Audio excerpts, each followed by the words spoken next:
এবার বাজার পরিস্থিতির খবর জানবো। বাজার দর নিয়ে আরো জানাতে মুন্সিগঞ্জ ও গাজীপুর থেকে যুক্ত হচ্ছেন সহকর্মীরা। শুরুতে যাচ্ছি মুন্সিগঞ্জে, সেখানে আছেন সহকর্মী জিতু রায়। জিতু রায়, আমরা জানতে যাচ্ছি অন্তর্বর্তীকালীন সরকারের শপথ নেওয়ার আজকে দ্বিতীয় সপ্তাহে বাজারের চিত্র কি দেখছেন, বিস্তারিত জানাবেন।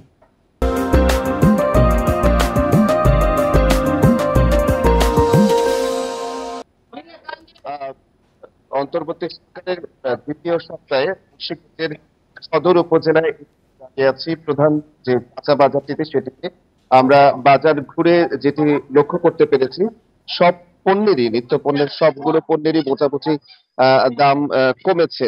যেমন আমরা ব্রয়লার মুরগির দাম বলতে পারি, যেটি ছিল 150 টাকা, এখন রয়েছে 145 টাকা ছিল। এর আগে কক মুরগি সেটি বলা হচ্ছে 210 টাকা ছিল, 210 টাকা চলছে, যেটির দাম ছিল 240 টাকা, এখন কমেছে 210 টাকা। এবং দেশি মুরগি কমেছেন 100 টাকা, 650 টাকার মুরগি এখন 550 টাকায় বিক্রি হচ্ছে। খাসির মাংস সেটি 100 টাকা কমেছে, 1100 টাকায় বিক্রি হচ্ছে। গরুর মাংস 700 টাকায় স্থিতিশীল রয়েছে। আলুর যে বাজারটি মুন্সিগঞ্জের প্রধান একটি উৎপাদনকারী যে পণ্যটি, সেটি গত সপ্তাহেও যেটি 60 টাকা বিক্রি হয়েছে, সেটি মানভেদে 52 থেকে 50 টাকা বিক্রি হচ্ছে।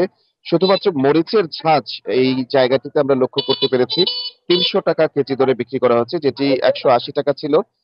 গত এক সপ্তাহে শুধু মরিচ এর দাম বেড়েছেন। আমরা শসা এটিও স্থিতিশীল রয়েছে।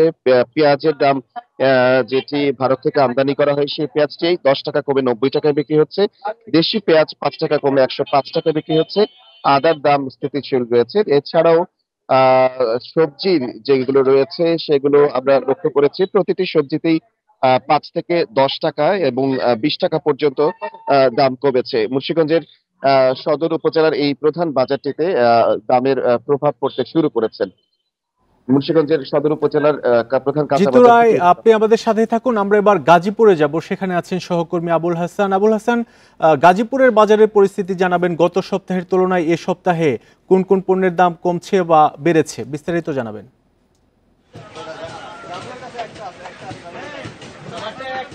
দেখুন, আমি এখন আছি গাজীপুরের চান্দনা চৌরাস্তা বাজারে এবং আমি বাজার ঘুরে যে চিত্রটি দেখেছি, এখানে গত সপ্তাহের তুলনায় সবজির যে মূল্য সেটি প্রকারভেদে 15 থেকে 20 টাকা বেড়েছে এবং এখানে যারা বিক্রেতা তারা বলছেন যে চাহিদার তুলনায় যোগান না থাকার কারণে এই সবজির দামটি বেড়েছে। এবং এখানে যেই করলা আগে বিক্রি হতো যেই দামে, তার থেকে 15 থেকে 20 টাকা এই সপ্তাহে বেড়েছে। লাউ বিক্রি হচ্ছে 60 টাকা দরে এবং বেগুন গত সপ্তাহ থেকে এই সপ্তাহে 20 টাকায় বেড়েছে বলে বিক্রেতারা আমাদেরকে জানিয়েছেন। এবং কমার ক্ষেত্রে শুধুমাত্র আমি দেখেছি এখানে যে ব্রয়লার মুরগি রয়েছে, সোনালী মুরগি, সেগুলোর দাম কিছুটা কমেছে এবং এখানে ব্রয়লার মুরগি বিক্রি হচ্ছে 150 থেকে 155 টাকা দরে এবং যে সোনালী মুরগি সেগুলো বিক্রি হচ্ছে 260 টাকা দরে, যেগুলো গত সপ্তাহে সোনালী মুরগি বিক্রি হচ্ছিল 300 টাকা কেজি দরে।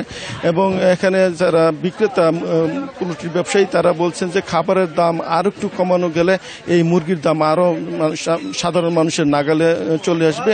তবে যেই কথাটি আপনাকে বলে রাখতে চাই সেটা হচ্ছে যে তেল, চিনি সহ যে নিত্যপণ্য এবং পেঁয়াজ, রসুন, আদা, এগুলোর দাম কিন্তু গত সপ্তাহে নেই, স্থিতিশীল রয়েছে। এবং বিক্রেতারা যেটি বলছেন যে অন্তর্বর্তী সরকার গঠন হলেও বাজার যে সিন্ডিকেট সেটি কিন্তু পুরোপুরি ভাঙা যায়নি, ফলে যেই দামটি অস্বাভাবিকভাবে বেড়েছিল সেই দাম কিন্তু এখনো কমেনি। ফলে পেঁয়াজের দাম কিন্তু এখনো 110 টাকা থেকে 120 টাকা কেজি দরে বিক্রি হচ্ছে। আলু বিক্রি হচ্ছে 55 থেকে 60 টাকা কেজি দরে, যেটি গত সপ্তাহে এরকমই দাম ছিল। ফলে ক্রেতারা বলছেন যে এখানে ভোক্তা অধিকার সংরক্ষণ অধিদপ্তরের যেমন অভিযান পরিচালনা করা দরকার, তেমনি ভাবে এখানে বাজার মনিটরিংটি তারা জোরদারের দাবি করেছেন এবং তারা বলছেন যে এই বাজার মনিটরিং জোরদার করা হলে হয়তো এই যে সাধারণ নিত্যপণ্য সেটি মানুষের ক্রয় ক্ষমতার মধ্যে চলে আসবে। এই ছিল গাজীপুরের বাজারের দরের সর্বশেষ পরিস্থিতি। বাজার পরিস্থিতি জানাচ্ছিলেন সহকর্মীরা মুন্সিগঞ্জ এবং গাজীপুর থেকে। আমরা জানছিলাম বাজার পরিস্থিতি।